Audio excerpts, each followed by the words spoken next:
Hello, welcome to Souvik film review and analysis. আমি সৌভিক, আর এই ভিডিওতে আজকে আমি তোমাদের সাথে একটা পুরনো হরর ফিল্ম নিয়ে কথা বলবো। এই ছবিটার নাম হচ্ছে গেহরাই। ছবিটা হচ্ছে 1980 একটা সিনেমা, starring Padmini Kolhapure in lead role. তার সাথে ছিলেন শ্রীরাম লাগু, একটা ক্যামিও অ্যাপিয়ারেন্সে অমরিশ পুরী, অনন্ত নাগ এবং আরও অনেকে ছবিতে অভিনয় করেছিলেন। এবারে এই ছবিটার বিষয়ে আমি সত্যি জানতাম না। 1980 সিনেমা, আমি সত্যি জানতাম না সিনেমাটার বিষয়ে। তা আমি জানলাম কীভাবে? ফিল্মকোপাত বলে একটা ইউটিউব চ্যানেল আছে, তোমরা হয়তো অনেকেই হয়তো জানতে পারো আর কি, বা নাও জানতে পারো, হোয়াট এভার। তো ফিল্মকোপাত বলে চ্যানেলটা, যেটা তারা খুব ভালো কাজ করে। তারা মানে রেগুলার এরকমভাবে রিভিউ করে না, তারা মানে যে ছবিগুলোর মধ্যে ডেপথ থাকে, ডিটেলিং থাকে, বা একটা হয়তো কোনো সোশ্যাল কিছু নিয়ে কথা, যেটা কোনো বক্তব্য থাকছে এরকম, বা একটু অফবিট ঘটনার সিনেমা, সেগুলো তারা মেনলি কথা বলে থাকে আর কি। খুব ভালো চ্যানেল, তারা খুব ভালো কাজ করে। তাদের মানে অ্যানালিসিসের মধ্যে একটা মানে শিক্ষিত, একটা রুচিশীল পরিচয় পাওয়া যায় আর কি। তো ফিল্মকোপাত চ্যানেলটা তারা একটা সেগমেন্ট করেছিল, এটার নাম হচ্ছে টপ 5 ইন্ডিয়ান হরর ফিল্ম। তো সেখানে আমি এই ছবিটার বিষয়ে জানতে পারি। এবারে আমি তাদের খুব ভরসা করি, তাদের রেকমেন্ড করা ছবি আমি সবসময় দেখে থাকি আর কি, মানে যত চেষ্টা করে দেখার আর কি। তো ছবিটা আমি দেখলাম। একটা কারণ হচ্ছে যে এই ছবিটা ফিল্মকোপাত চ্যানেলটা তারা রেকমেন্ড করেছে, এটা একটা কারণ। আর একটা কারণ হচ্ছে যে আমি দেখলাম এই ছবির রাইটার হচ্ছে বিজয় তেন্ডুলকর। এবারে বিজয় তেন্ডুলকরকে তিনি মূলত মানে নাটকে লিখতেন আর কি, মানে স্টেজ প্লে যেগুলো সেগুলো লিখতেন আর কি। তার সাথে বলে রাখি, তিনি কিন্তু মন্থন, অর্থসত্যা, আরোহণ না, নিশান্ত, তারপর হচ্ছে আক্রোশ, যেটা নাসিরুদ্দিন ছিল, ওমপুরি ছিল, এই সব ছবির স্টোরি, স্ক্রিন প্লে তিনি কিন্তু লিখতেন আর কি। তো এই ছবিটার স্ক্রিপ্ট কিন্তু তিনি লিখেছিলেন।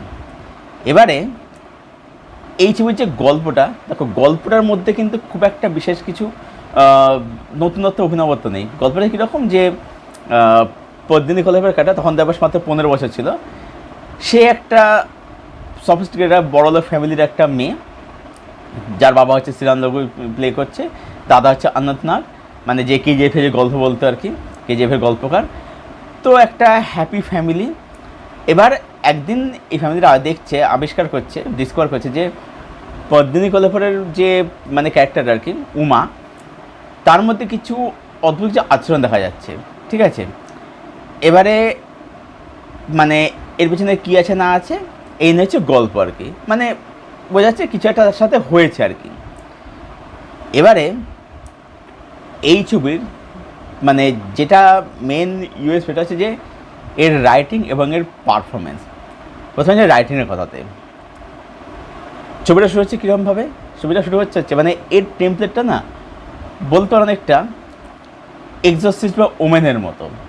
প্রথম ছবিটা শুরু হচ্ছে কীরকমভাবে, যে একটা হ্যাপি ফ্যামিলি, বাড়ির একটা মিষ্টি বাচ্চা মেয়ে, হ্যাঁ, মানে খুব ভালো রয়েছে, সবাই খুব মিল টিল রয়েছে, এরকম দেখাচ্ছে, অনেক ধরে বিল্ড আপ হচ্ছে। তারপর আস্তে থেকে টেনশনটা শুরু হচ্ছে। এবারে যখন আমরা পদ্মিনী কোলাপুরে, যখন আমরা উমাকে ওরকম অস্বাভাবিক আচরণ করতে দেখছি, তখন কিন্তু এমন না যে তার চেহারা বদলে যাচ্ছে, সেরকম কিছু না কিন্তু, ঠিক আছে, সেরকম কিছু কিন্তু হচ্ছে না। এবারে কি হচ্ছে, সেখানে না আমরা টেনশনটা ফিল করি ছবির মধ্যে, যে মানে এমন না যে জাম্প স্কেয়ার আছে, ছবিটা খুব ভয়ের সিনেমা, তা নয়। ছবিটার মধ্যে এটা হচ্ছে টেনশন, সেটা টেনশন ফিল হয়। এবং এই যে বিল্ড আপটা দেয় ছবির শুরুর দিকে আর কি, এর ফলে কি, যখন ওই ফ্যামিলির মধ্যে যখন ক্রাইসিসটা আসছে, সেই ক্রাইসিসটা আসার পরে সে আমরা কিন্তু ফিল করতে পারছি যে অ্যাকচুয়ালি ওদের মধ্যে আসলে কী চলছে। এবং আমরা এই ধরনের ছবিতে কী দেখে থাকি, যে একটা স্পিরিট আসছে, তান্ত্রিক আসছে, তান্ত্রিক সেই স্পিরিটটাকে বাড়ি থেকে বের করে দিচ্ছে, আমরা এটাই দেখতে পাচ্ছি। এবারে এখানে যা করেনি, এখানে একটা কিন্তু রিজন রয়েছে, মানে এখানে কোথাও গিয়ে স্পিরিটটাকেও একটা কিন্তু ক্যারেক্টার হিসেবে ট্রিট করা হয়েছে। এবার রিজনটা আসছে, স্পিরিটটা ওখান থেকে চলে যাচ্ছে, কিন্তু যে রিজনটা আসছে সেই রিজনের সলিউশন কি, মানে স্পিরিটটা চলে যাচ্ছে সেখানে কিন্তু ছবিটা শেষ হয়ে যাচ্ছে না, তারপর ছবিটা কিন্তু আরও কিন্তু রয়েছে, যে স্পিরিটটা যে কারণে এসেছিলো, তার যে উদ্দেশ্য ছিল, মানে যেটা হয়ে দেখে দর্শক দেখে যে স্পিরিটটা তো এমনিতে কাউকে পজেস করে নিল, ঠিক আছে, কিন্তু এখানে সেটা দেখায় না, এখানে একটা কারণ দেখেছে যে এইখানে স্পিরিটটা এখানে এসেছিলো, এর এই উদ্দেশ্য ছিল, এই ইন্টেনশন ছিল। এবারে যে কারণ এসেছিল সেই কারণের সলিউশন কী, কারণ পেছনে রহস্যটা কী আছে, এর ভিতটা কোথায়, সেটা নিয়েও দেখাচ্ছে, ঠিক আছে। এবং ছবিটা যে জায়গায় শেষ হচ্ছে, মানে দেখবে যখন শেষে যখন দ্য এন্ড দেখায়, তো ছবি শেষে দ্য এন্ড দেখানোর পরে দেখবে তিনটে জিজ্ঞাসা চিহ্ন স্থান, মানে সত্যি কি শেষ হলো, ঠিক আছে। মানে এখানে দেখাচ্ছে যে মানে অ্যাকচুয়ালি কী হয়, আমরা ভাবি যে আত্মা হয়তো চলে গেল, স্পিরিটটা চলে গেল, ঠিক আছে, হয়তো স্পিরিটটা সেই বাড়ি চলে যাচ্ছে, কিন্তু অ্যাকচুয়ালি সে কোথায় যাচ্ছে, সে তো ওই বাড়ি ছেড়ে চলে যাচ্ছে, এই জিনিসগুলো রেখেছে। এবং এখানে এই যে সায়েন্স ভার্সেস স্পিরিচুয়ালিজম, মানে বিজ্ঞান এবং কুসংস্কারের মধ্যে একটা দ্বন্দ্ব দেখিয়েছে, ঠিক আছে। মানে সিরাজবাবু ক্যারেক্টারটা সে প্রচণ্ড হচ্ছে বিজ্ঞান মনস্ক ক্যারেক্টার, সেই সব কুসংস্কার রিচুয়ালসটা মানে না। এবং ছবিটার মধ্যে এটা বলতে চাচ্ছি যে ইন্ডিয়ান যে ফোকলোর যেগুলো রয়েছে, বা যে বিশ্বাস বা অন্ধবিশ্বাস যেগুলো আছে, সেই জিনিসগুলো কিন্তু এখানে কিন্তু ব্লেন্ড করেছে, মানে ইন্ডিয়ান কাছে যেগুলো হয়ে থাকে আমরা দেখে থাকি সেগুলো এখানে দেখিয়েছে। আবার এটাও দেখাচ্ছে যে যে কী হয়, এখানে ছবি শেষে একজন তান্ত্রিক আসে, একটা তান্ত্রিক আসে, এখানে দেখাচ্ছে কি যে এই যে অমরেশপুরীর ক্যারেক্টারটা, তান্ত্রিক পুট্টাচারী, অমরেশপুরীর ক্যারেক্টারটা কী হচ্ছে, সে দেখানো হচ্ছে সে একটা ভণ্ডতান্ত্রিক, ঠিক আছে, কারণ সে মানে পদ্মিনী কোলাপুরীকে, মানে উমাকে সে ইউজ করতে চাইছে তার তন্ত্র সাধনার জন্যে, ঠিক আছে, হ্যাঁ, মানে তার নিজের সাথে ইউজ করতে চাইছে।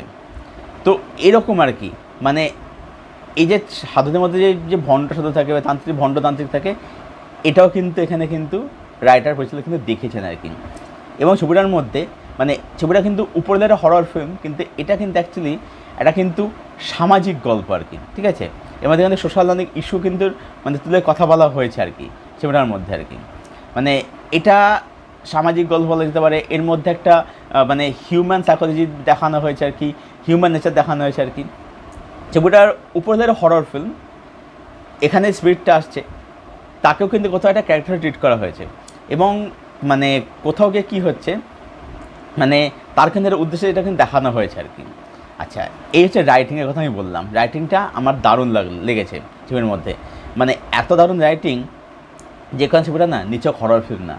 আর অবশ্যই ছবির পারফরমেন্স, মানে পদ্মিনী কোলাপুরে তার বয়সস্থান ছিল মাত্র 15 বছর, কিন্তু এই ছবির মধ্যে তার অভিনয় ব্রিলিয়েন্ট, দারুণ অভিনয় তার। মানে যেহেতু তার মধ্যে কোনো মেকআপ দেওয়া হচ্ছে না, করা হচ্ছে না, তো কি হচ্ছে ওই যে যখন ওর মধ্যে ট্রান্সফরমেশন যখন আসছে তখন না মানে সেটা কিন্তু তাকে পুরোপুরি অভিনয় করে ফোটাতে হচ্ছে, কিন্তু সেটা সে কিন্তু ব্রিলিয়েন্টলি করেছে। হ্যাঁ দেখো, শ্রীরাম লাগু বলি, অনন্তনাগ বলি বা অমরিশ পুরী, এরা ট্রেন্ড অ্যাক্টার, ঠিক আছে, এরা খুব ভালো অ্যাক্টার, এরা তাদের জায়গায় খুব ভালো কাজ করেছে, সাপোর্টিং কাজ করার কাজ খুবই ভালো। কিন্তু পদ্মিনী কোলাপুরে মানে সি ইজ ব্রিলিয়েন্ট, দারুণ তার কাজ ছিল এই ছবির মধ্যে, দুর্দান্ত অভিনয় ছিল। এটা হতে পারে যে হয়তো ডিরেক্টরও ছিল, বিশান ছিল, তার মধ্যে অভিনয় বের করে নিয়ে আসবে, সেটা হয়েছে। আর এছাড়া যদি টেকনিক্যালি বলবো যে খুব ওয়েলমেড নয়, মানে অনেক সেটা হচ্ছে যে বিজিএমটা মানে যে ডায়ালগ বলছে, যে কনভারসেশনগুলো হচ্ছে, সে অনেক সময় ওভারল্যাপ করে যাচ্ছে, ফলে অনেক সময় কথা শুনতে অসুবিধা হচ্ছে আর কি, এটা সমস্যা একটু রয়েছে। ছবির সাউন্ড ডিজাইন কখনো একটু খুব বেড়ে যাচ্ছে, অনেক কমে যাচ্ছে, এগুলো রয়েছে। হ্যাঁ, ক্যামেরার কাছে সেগুলো ডিসেন্ট, সেগুলো বেশ ভালোই, সেগুলো মন্দ নয়, টেকনিক্যাল খুব একটা ওয়েলমেড নয়। বাট যেটা বললাম সেটার কিন্তু মেন ইউএসপি, গল্প লেভেলে সিম্পলি বলা যায়, কিন্তু সেটা মেন ইউএসপি হচ্ছে যে ছবিটা হচ্ছে একটা রাইটিং যার মধ্যে লেয়ার্স রয়েছে এবং ছবির মধ্যে পারফরমেন্স। এবং ছবিটা কিন্তু যেখানে নিছক একটা কিন্তু হরর ফিল্ম নয়, it's not only horror film, ঠিক আছে, এটা অ্যাকচুয়ালি একটা হিউম্যান নেচারের কথা বলছে, হিউম্যান সাইকোলজির কথা বলছে, এটা একটা সামাজিক গল্প বলতে পারে। মানে কিন্তু এই ছবিটার উপরের লেয়ারটা হচ্ছে একটা হরর, বা এটাকে মানে হরর ফিল্ম না বলে এটাকে একটা সাইকোলজিক্যাল হরর ফিল্ম বলা যেতে পারে। মানে এখানে কিন্তু পরিচালক কিন্তু মানে অনেকটা সময় লুকিয়ে রেখেছে যে মানে অ্যাকচুয়ালি তার মধ্যে সত্যি কোনো স্পিরিট পজেস করেছে তাকে, নাকি ওর কোনো স্প্লিট পার্সোনালিটি রয়েছে আর কি, সেটাও কিন্তু পরিচালক কিন্তু দেখেছেন কিন্তু, ঠিক আছে। মানে এখানে কিন্তু ছবিটাকে কিন্তু একটা শুধু হরর ফিল্ম হিসেবে ট্রিট না করে তাকে, ছবিটাকে কিন্তু একটা সাইকোলজিক্যাল ছবি হিসেবে ট্রিট কিন্তু করেছেন আর কি। তো ছবিটা আমি বলবো, যা ছবিটা এখনও দেখোনি ছবিটা ডেফিনেটলি দেখো, খুবই ভালো একটা সিনেমা, বেশ ভালো সিনেমা। হ্যাঁ, ছবিটার মধ্যে কিন্তু ভয় সেরকমভাবে হবে না, মানে ভয়ের সিন নেই, কিন্তু একটা টেনশন সেটা কিন্তু ফিল করতে পারবে আর ছবিটার মধ্যে, ঠিক আছে, সেটা কিন্তু রয়েছে। তো ছবিটা তোমরা কোথায় পাবে? এই ছবিটা তোমরা পাবে হচ্ছে ইউটিউব থেকে, একদম ফ্রিতে ছবিটা অ্যাভেলেবেল আছে, সেখান থেকে ছবি যাও, ছবিটা দেখো। রান টাইম হচ্ছে 2 ঘন্টা 7 মিনিট। ছবিটা দেখো এবং দেখে এসে জানাও ছবিটা তোমাদের কীরকম এক্সপিরিয়েন্স প্রোভাইড করলো। আর ছবিটা যাদের দেখা আছে, যদি কেউ দেখে থাকো, তোমাদের ওপিনিয়ন প্লিজ কমেন্ট বক্সে শেয়ার করো। ভিডিওটা যদি ভালো লেগে থাকে ভিডিওটাকে বেশি লাইক করো, শেয়ার করো, চ্যানেলটাকে বেশি সাবস্ক্রাইব করো, পাশের বেল বাটনটাকে প্রেস করে দাও এরকম আরও ভিডিও পাওয়ার জন্য। আর যদি তোমরা আমার সাথে যুক্ত যাও তাহলে আমার ফেসবুক লিঙ্ক দেওয়া থাকে নিচের ডিসক্রিপশন বক্সে, সেখান থেকে তোমরা আমার সাথে যুক্ত, সেখান থেকে আমার ফ্রেন্ড হতে পারি। ভিডিওটা এখানেই শেষ করছি। Thank you for your support, thank you for watching, tata, bye by.